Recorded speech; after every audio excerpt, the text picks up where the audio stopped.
emitting, it could not be condensation. You can't lose 70 or 80% of your solar power uptake from condensation. It had to be a sprayed particulate. When I began to investigate, I was completely shocked at the mountain of data that we were not being told from academia. Began to test my own rain.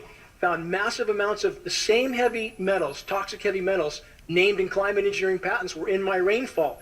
From 7 parts per billion on an initial test to within 18 months, 3,450 parts per billion of aluminum in the rain, which means it's coming down in the air column. That was nearly a 50,000% increase. How is one to turn the other way and ignore that? Massive amounts of aluminum raining down through the air column. Every test I took, it got worse. We live on the West Coast, no industry. CARB Air Studies, California Air Resources Board make clear it could not have been coming from China. Again, matches climate engineering patents exactly. I had to face the fact that climate engineering was real and ongoing, and there's nozzles. For those who question this issue, how much proof do we need? We have commercial carriers, even with nozzles on the aircraft. We don't believe commercial pilots are involved or commercial personnel. These systems are automated. They're even on commercial carriers. There's military tankers too, but why would they need nozzles aimed into the exhaust jet stream? Because they're spraying. There's no question about that. And the power structure is desperate to hide the full degree of damage to the climate from the population until the last possible moment. But at what cost? Poisoning the entire planet. And when we add this to vaccinations and fluoridated water, at a certain point, you can't not conclude that debilitating the population is a part of the program. There's no avoiding that conclusion. In addition to weather warfare, which part of the problem is we're not dealing with a human, we're dealing with psychopathic humans, and then we're dealing with a mind which is in fact not human, and it regards us as animals. And then you begin to think, well, how do we treat animals? And you get nervous. I get very nervous about this, you know. My understanding is that it does, at least more often than not. Otherwise, it wouldn't be done. And that's subject, George, to an awful lot of government oversight. Brain implants. Well, that's true. Now, something's going on. What's going on in California? It's going to be the nation's first information privacy law for devices. What's happening there? Yeah, we have a new law here dealing with the IoT, the Internet of Things.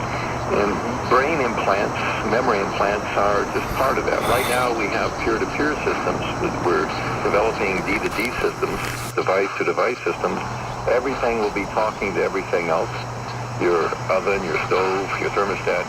That's already starting to happen. And the question is, how secure is that? And it's not very secure. In other words, the technology problems and making your stove smarter, whether it's through ordinary AI or fuzzy logic, those are kind of standard throughout the field, but it opens up a security problem that just wasn't there before. The landscape for hackers explodes exponentially here.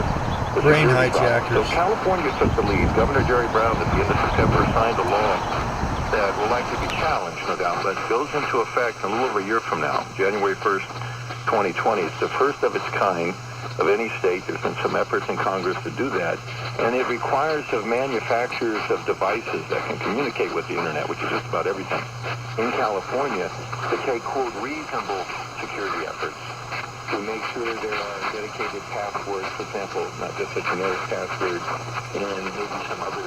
That's why they're developing it, security. to hack it, to hijack it. And as you know, in the law, one of the ways to challenge the law is its vagueness. And over time, that'll no doubt happen. But it's certainly the right kind of idea.